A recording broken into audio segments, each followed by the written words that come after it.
Hi, my name is Peyton Ullman. And I'm Dean Liebeter. And you're watching BSU Tonight.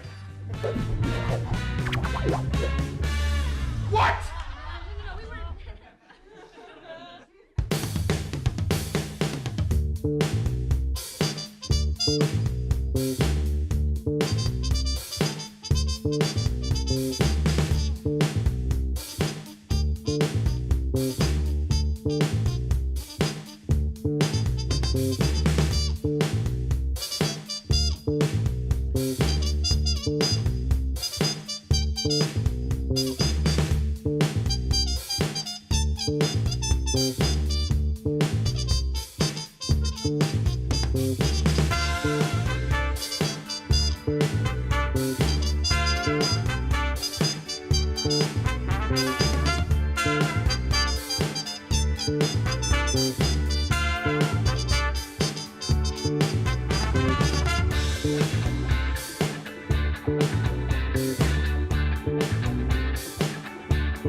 Absurd trend, children.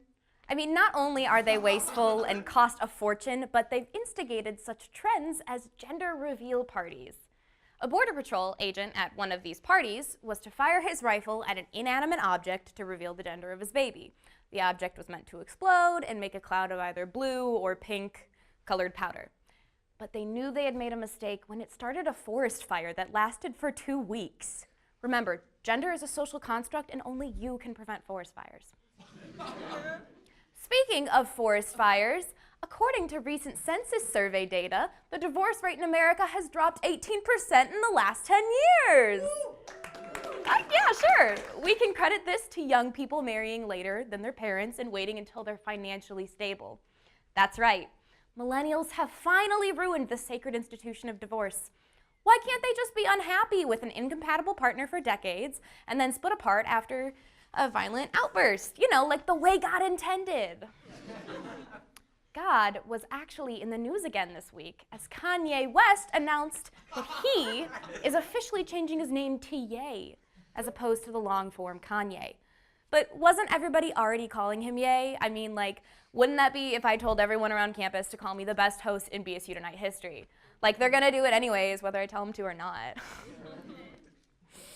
Ye's bestie, President Trump, had much to say about his blossoming relationship with North Korean dictator Kim Jong-un, saying, and I quote, "I was really being tough and so was he, and we would go back and forth, and then we fell in love. This is what happens when the anime gets way too far ahead from the manga." Judge Brett Kavanaugh's Senate hearing took up a lot in the news recently. While Dr. Christine Ford was calm and collected as she described her experiences she had had with the former judge, Kavanaugh screamed, cried, and talked about how much he loved beer. Judge Kavanaugh putting you on the Supreme Court is basically like putting a drunk frat boy in the middle of failing his midterms on the highest court in the country. We clearly need a new candidate for the empty seat. May I suggest Dr. Christine Ford? Thank you. KFC announced their very own gaming league entitled KFC Gaming. The division launched a Twitter account with the bio that reads, "Your chicken wingman for all those victory royales. It's going to be finger-lickin' good," suggesting that the brand will be partnering with Fortnite to bring a secret blend of herbs and pixels. Now, if you thought we were done with all the Fortnite dances, you're wrong because you haven't even prepared for all the Fortnite chicken dances that are about to ensue. Regardless, this is a clear attempt by KFC to connect with a younger demographic. because teens will be really excited to see their favorite gamers sporting some sick white jerseys with a giant 1800s plantation owner's face right smack dab in the middle. The success of KFC gaming is unknown at the moment, but if things go right, be sure to look for their latest product by KFC and Microsoft called the X Boneless. You know, I actually play some online games with my foreign friend, Vlad. You know, Vladimir Putin. The man himself has actually just released his yearly calendar, which apparently contains a treasure trove of glamour shots of the domineering Russian leader. Look at that. Wow. I mean, now we know he has tiny nipples. Now, we can all agree that he's pretty jacked, but he pales in comparison to this next guy. A man recently caused an American Airlines flight to divert from its intended route.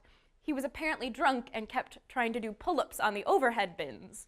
But I don't really blame him. You know, they say the higher the altitude, the higher the abditude. Airplane, more like air gains. Speaking of gains, haven't gained a new angel this past week. The owner of a Colorado bowling alley died recently after being stuck in a pin-setting machine.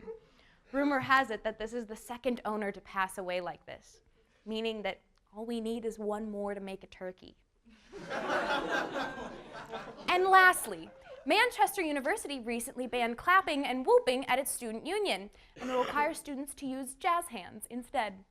Other acceptable forms of celebration include step touches, pirouettes, and the splits. Apparently, the university banned clapping to make events more accessible to those with disabilities. Yeah, disabilities like not being able to let go of your show choir career from high school. It's homecoming week here at Ball State, and we have a great show for you guys tonight. We'll chat with the Ball State rugby team, game with Hyperwolf himself, Pete McPearson, and learn about squirrels with our good friend Bo Rufus. Stick around.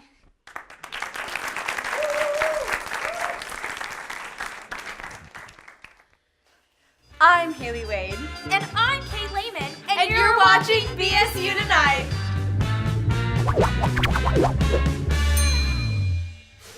Kate?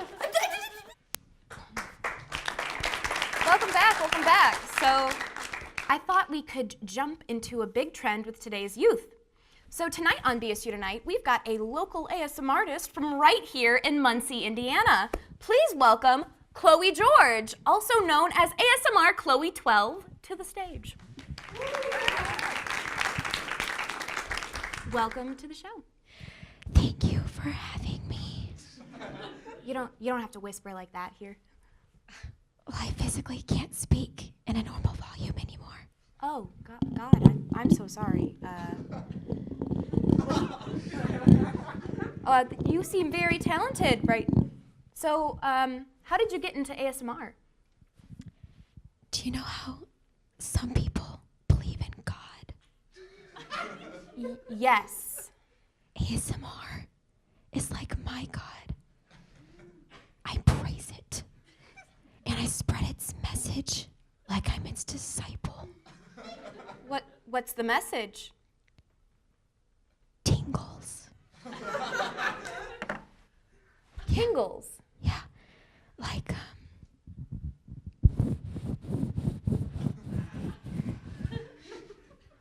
you try it. Okay. Yeah, you do the voice too. Yeah. This is a very interesting. I don't like this. No. What are your videos? What do you do in them? Well, I tap on things. I like to whisper, and sometimes I like to pretend to be a dentist. Oh. Wow, that's fun.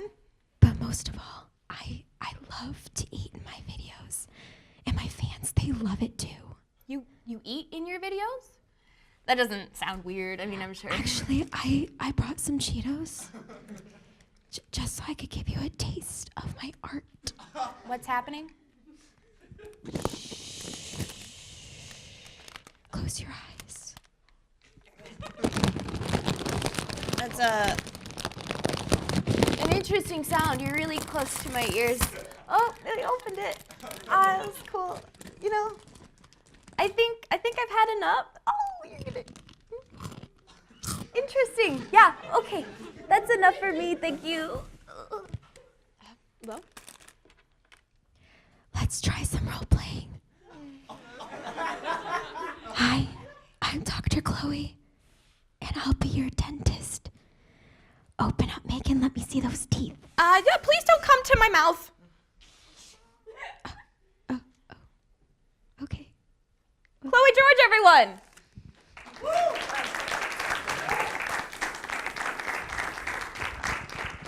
I don't get it. Okay. You know what I do get? Geese. Check out this package.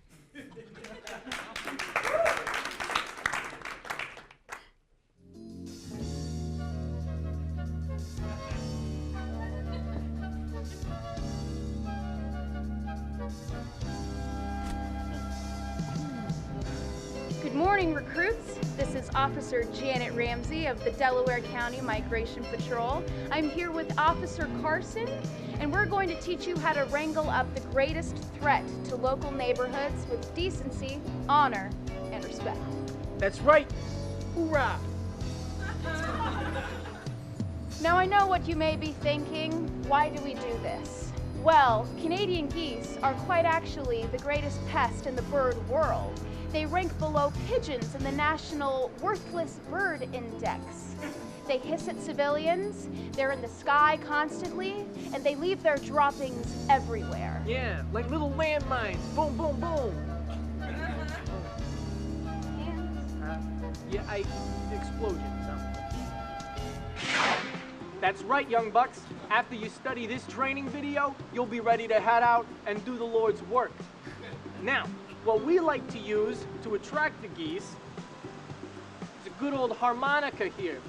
Back in the day, we used to use duck calls, but over time they adapted to that sound, so that's why we use these.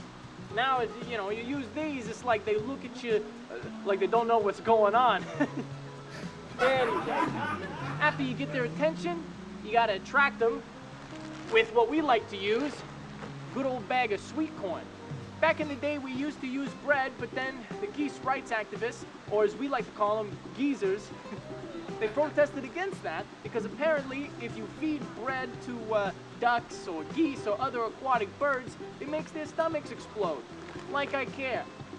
Stick to the script, Carson! Yes, ma'am. So,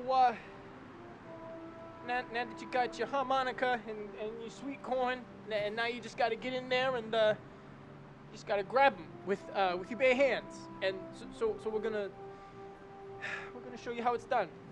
Now with this gaggle of geese in front of us, we're gonna show you the process up close and personal. It takes time, patience, and most importantly, trust in your partner. You ready, Carson? I mean, What is it? well, I just can't get, you know. That goose flew at you one time. You just couldn't resist petting her little goslings, and now you're too scared to do your job. All right, fine, Janet, jeez.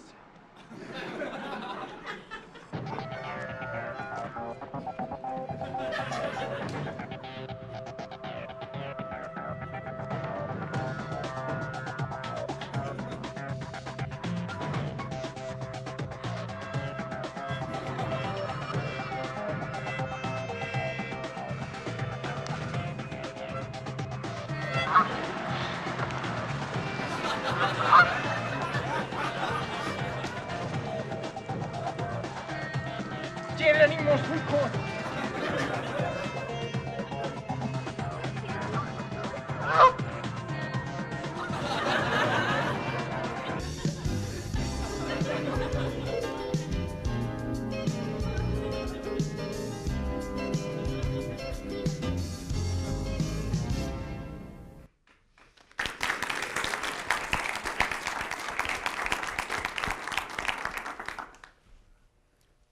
Hi, I'm Nicholas Rohrman.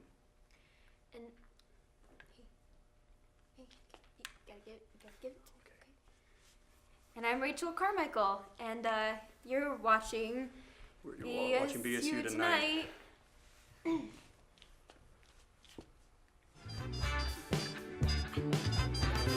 I'm not doing Stop it! Oh.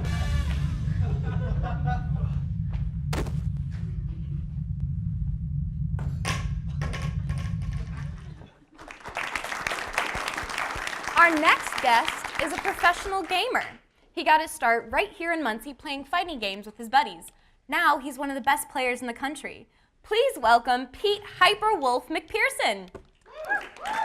Hey, Hey, Pete. So thank you for coming to our show. please, call me Hyperwolf. No. Well, we're glad to have you here. What kind of games do you play? Well, Megan, I'm a fighting gamer. I've played all the classics, Street Fighter, Mortal Kombat, Tekken, Melee. I've done them all. And I'm always learning the newest games to stay on top of the casuals. Wow, that's awesome. You know, I'm something of a gamer myself. Oh yeah? What do you play? Like Candy Crush, Angry Birds, Tetris. You're joking, right? No. Mobile games aren't games. What about games you play on console or PC? Oh, like Mario? Oh my god. Okay, sounds like I need to take you to school. Bring it out. Come on, let's go. Oh, okay. Yeah. I'm gonna teach you how to play a fighting game, okay? Okay, yeah, sure. Let's go. So, that's the punch button, okay? All right, I guess we're going. Wait, hold on. What's this one do? This is really fun. I was gonna teach you. Oh! Victory! That was really fun. You beat me. I'm a world-class fighting game champion, and you just beat my time. Wow. Really? Maybe I should, like, game or something. Okay, that's enough. Come on, let's do this right now, for real. We're fighting in real life. Let's go. You're serious? Yeah, 1v1 me, bro, right now. You're gonna start a fight Come on on. the show? I'm gonna Hadouken you into next week. Come on. Okay, well, oh, wow. Guess he was all talk. I'm gonna go get someone to help me haul him off set. Stick around for the Ball State Rugby team. We'll be right back.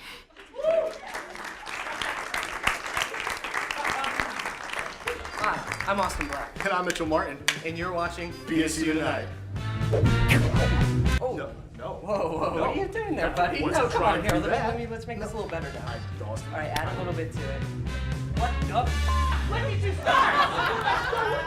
No, you made it! I don't need this evil shit in my life, buddy! I am too many. I'm going to hell already! You think I need a driver right now?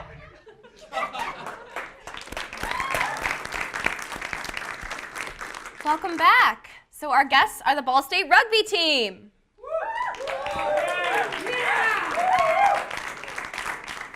Welcome, guys. Hello, nice to meet you. Thank you for having us. What are your names? Go ahead and introduce yourself. My name is Dakota. My name is Nolan. Hello, Dakota and Nolan. So can you explain rugby to me, but in one sentence, like saying one word at a time? Oh. I know it's a loaded question to like start off with, but I think it's going to be the best It's- experience for us. A. Sport. Where. You. Tackle. The You're good. You're good. Person. with The. ball. Okay, that's a good description. All right, so it kind of sounds like a lot of other sports I know of, but I'm gonna trust that it's not. So what is your experience with rugby? What was your first experience? My first experience was when I was in high school. I had a friend who played football with me, and he actually told me to come out and play rugby with him. And those are different sports, yes? Yes, those are different. Yeah. Got it, cool. When did you start? I started my freshman year in high school, where my brother actually, he was 4 grades ahead of me at the time, so I caught a glimpse of that, and I was like, okay, that looks kind of cool, I guess. I guess that looks fun, just tackling. Is that what it looks like? I don't really know. Yeah. When is your official season? Like, when does this happen? We have a fall season and a spring season. In the fall, we play 15s. There's kind of like 2 versions of the sport where you play 15s, and then you also play 7s, which is what we play in the spring. Okay, cool. So you get a good amount of it during the school year. When do you guys play? Do you have social media? Yes, we have Facebook, Instagram. I think we have a Twitter. Maybe. We play usually on Saturdays, and then what was the other question? Yeah, just like how can we see you guys play? Like if I want to watch rugby, where do I go? We play at Heath Farm Fields. It's a Ball State field, but it's kind of off campus. If you take Tillotson up past like the Scheibler apartments, it's okay. up there. Fun. How often do you guys practice for your games? We typically do about 3 practices every week, and we normally do about hour and a half, 2 hours of practice, usually 3 days a week. Yeah, cool. So, I mean, can it be intense? Is it just regular practices? It's not camping. It's not camping. I didn't think it was, but I trust you. What's your favorite thing about rugby? I'd say my favorite thing about rugby is kind of just like the camaraderie between the two different teams. Because I mean, even if you hate a team and you guys might get into fights like on the field, it's always after the game. You guys, always have drinks together and just kind of hang out. And we have what's called socials after every game. That's really cute. Wow. You guys are like friends. Yeah. Wow, I don't even nice. know this man. So it's like a friendship thing. Cool. Okay, so teach me some of like the positions you guys do. I have hooker, flanker, and ruck. Are these real words? They are real words. The hooker. That's me, actually. I think I know what that is, but go ahead and tell me. So I guess I'll let him explain it. Oh, on a position? Yes. He's our team hooker. Like defense and off? Okay. Yes. I was like, what are we talking about? Gotcha, go ahead. So on like off penalties, normally for penalties we actually get into our positions. Other time it doesn't matter as much. But the hooker, he'll be in the middle of the scrum, which is like all the big dudes together, and you kind of get together like that, and the hooker literally just hooks the ball towards the back of the scrum. With his foot. Okay, I was going to say, what do you use? Do you have like a thing? Do you use your hands, your feet? With our hands and just feet. used Headbutts. Okay, hands and feet. That's fun. I should have asked that first, of like what's the equipment involved in this? Just a mouthpiece. Oh, you guys, that's bold. Use a mouthpiece? No, but... Are there safety regulations in rugby? Does anybody? Yeah, there are. If you tackle at any time above the shoulders, it's called what we call a high tackle, obviously. But like everything else is fine? I mean, you can't like throw a punch. Well, I mean, you can, but... Well, the fact of the matter is there's 30... Not legally. Yeah, there's 30 players and 1 referee, so I mean... Okay, you do what you can. Well, I knew nothing about rugby, and now I know a little bit, so thank you guys so much. You're welcome. Yeah, thank you. Up next, we got a really good package. Let's go.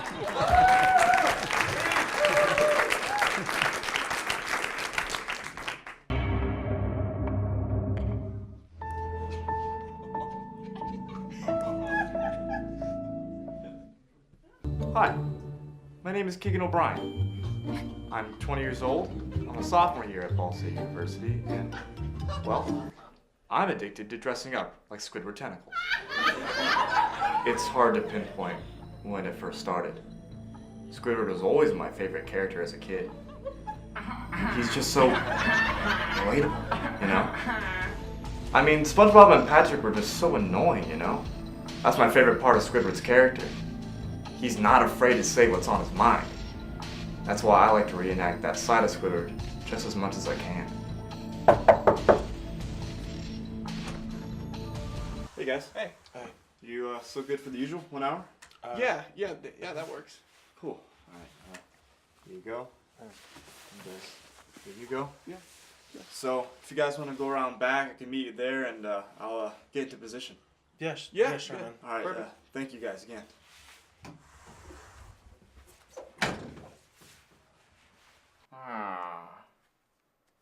Finally, time to relax. Oh, Squidward, you deserve this.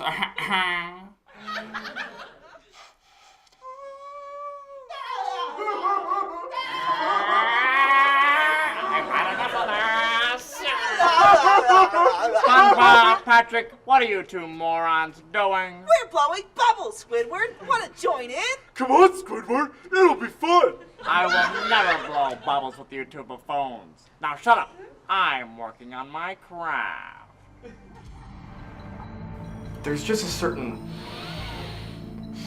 high that I get when I roleplay as Squidward that I can't get anywhere else.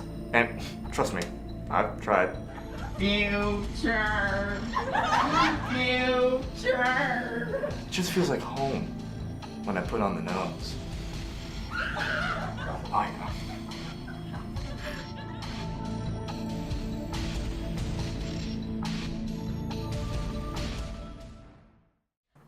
Now, have you ever considered how your obsession may be affecting the other people in your life? I mean, yeah. I can understand how my obsession could be hurting some of my family, but I really think that they're starting to understand. Well, we have a special guest for you today. Bring her in.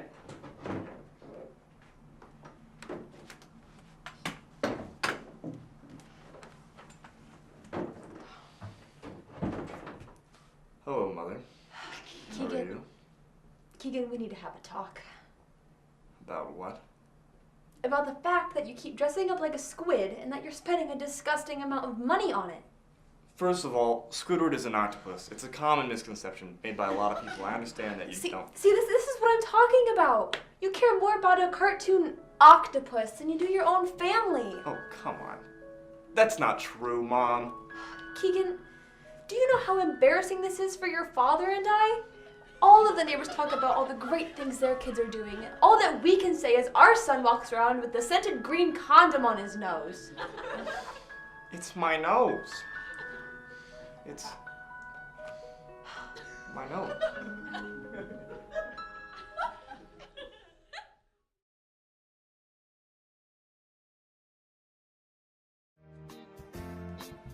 So, after talking to my mom, I decided to tone down my Squidward obsession. I will no longer be dressing up like the character of Squidward Tentacles. Instead, I'm going to try and roleplay the part with my action figures. Finding the rock and the pineapple for the houses of Patrick and SpongeBob were, pretty easy, but finding Squidward's house, that was the hard part. So what I decided to do is pay my buddy to play that part, and he kind of looks just like Squidward's house. Well, guess it's time to go home now.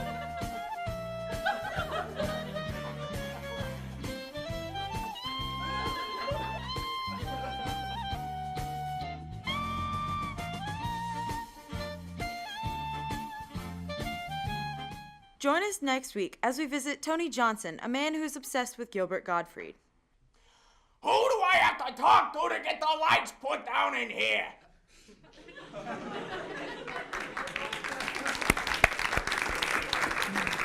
I'm Abby Perry. And I'm Parker Peach. And I'm Abby Perry.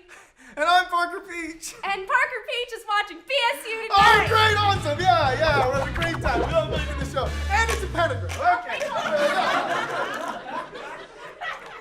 Great stuff. Great stuff.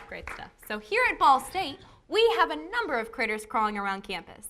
And one of the most beloved creatures we have is a large family of squirrels that roam free throughout. Here today to teach us a little bit more about those squirrels is our friend and residential squirrel expert, Bo Rufus. Hey, thanks for having me. Very excited. Yeah, so I've heard that you're the guy with all the info about squirrels around here. What makes them so special? Yeah, well, these little guys are quirky and they have a lot of spunk.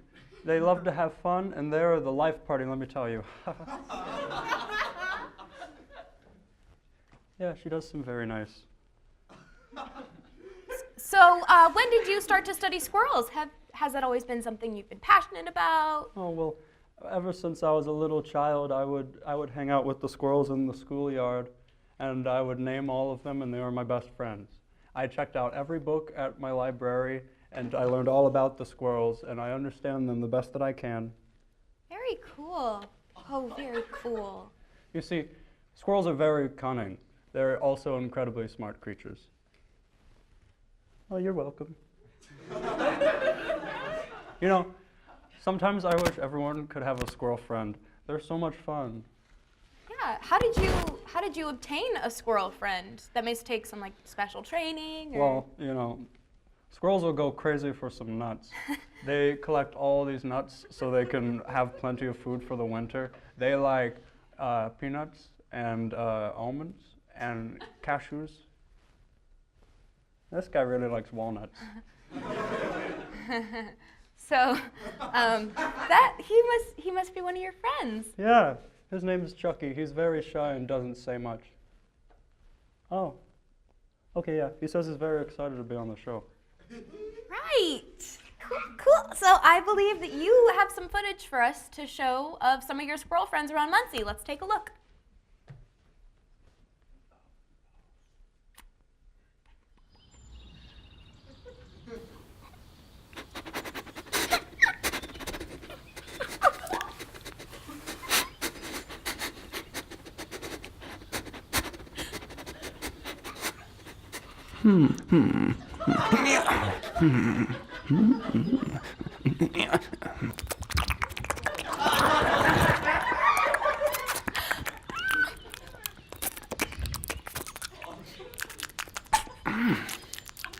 So, good night. Hey, Danny. Yeah. Oh, hey, Susan. You hear about Jeff? Plowed over at the scramble light. Yeah, he was pancaked. Want to go get some nuts? Yeah, let's go get some nuts.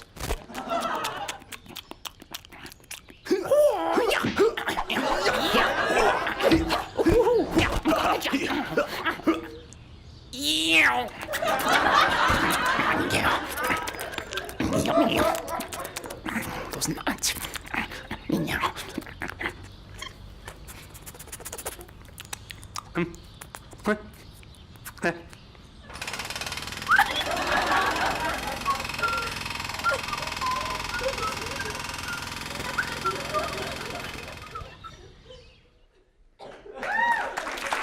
Good job.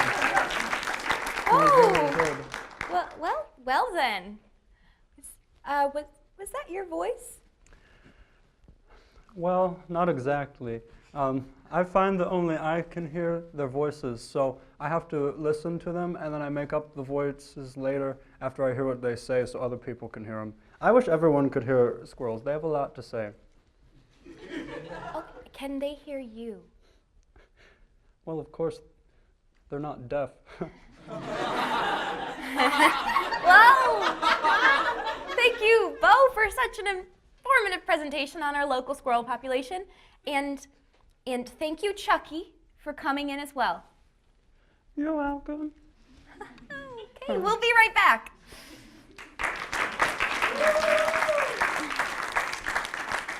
I am brave. I am courageous. I am daring. I am without fear.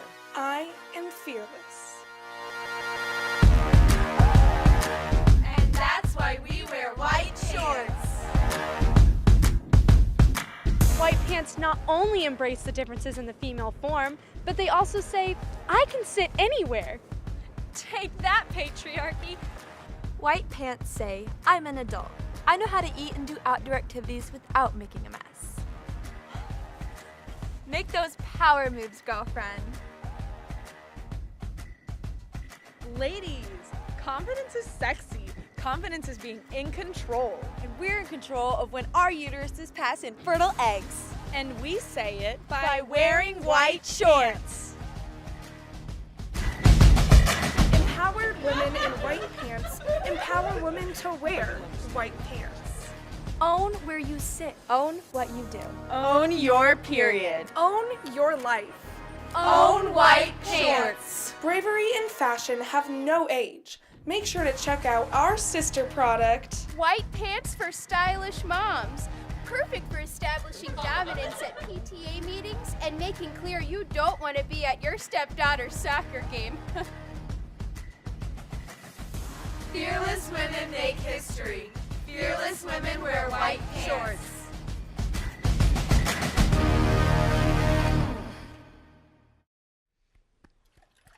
Spiritus Patrius Solis. Okay, you should be good. Hope so.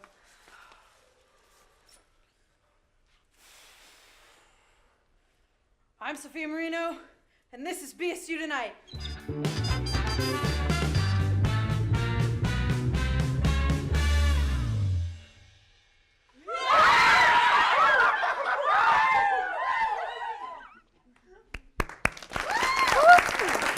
Thank you guys Ball State rugby team. Bo Rufus, the rest of you. Happy homecoming, stay safe, and hashtag wear white pants. Woo!